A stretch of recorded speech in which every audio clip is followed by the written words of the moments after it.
Welcome back. This is the 10th and last installment of the series on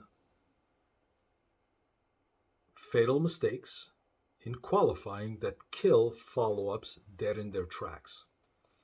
Now, this one, to me, is the most interesting and the most exciting one because it helped propel my success rate to another level. It doubled my success rate. It eliminated the ghosting and allowed me to create a situation in which I can specifically know the date the close is going to be done, the reason why it's going to be done then, and exactly what package the candidate will be buying with 80% plus accuracy.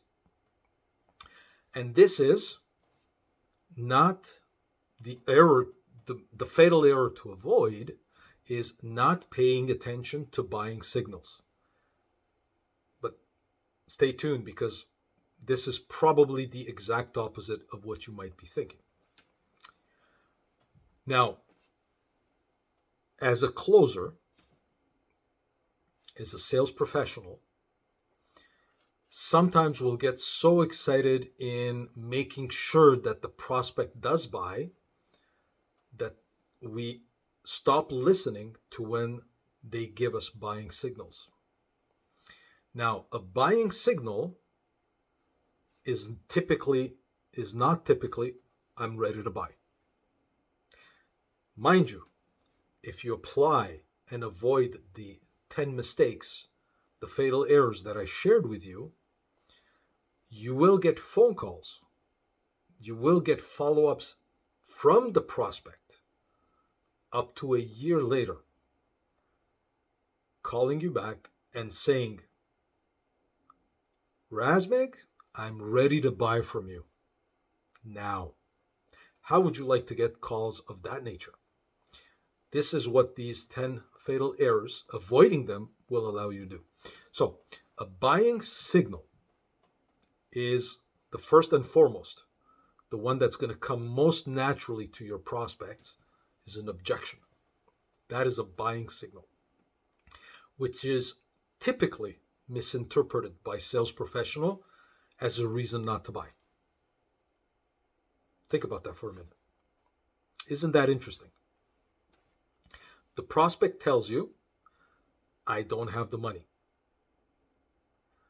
A sales professional will hear, I can't pay, I can't buy. That's a transactional type of thinking. If you're a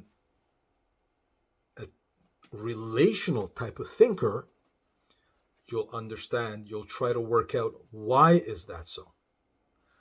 And instead of focusing on the immediate problem, you'll focus on the prospect's willingness to overcome that challenge and work with them and guide them in overcoming if they're willing to do that. And doing that dance with your prospect where you're attacking the problem from different angles, the objection, will also help you distinguish whether it's an actual objection, which is a signal to buy, and an excuse to get rid of you, which typically becomes a runaround and a lie. So that is a buying signal. Now, the flip side to that is when a prospect tells you, I'm ready to buy,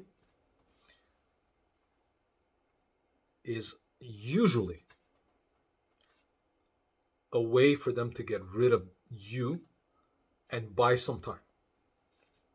So if there is one suggestion I can make to you as a sales professional, look at objections as signals to buy and work on overcoming them, and getting a yes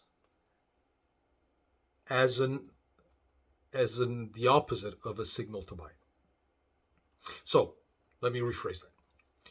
looking at an objection as a signal to buy, and looking at a signal to buy as an objection, which does the following, and it'll help you eliminate 90% of the disappointments that you're going to live as a closing professional. So the prospect mentions, I'm ready to buy. Great. When do you want to make the move? Next week. Why? If you've decided to move, why not today? Why not right now? What's stopping you from moving forward?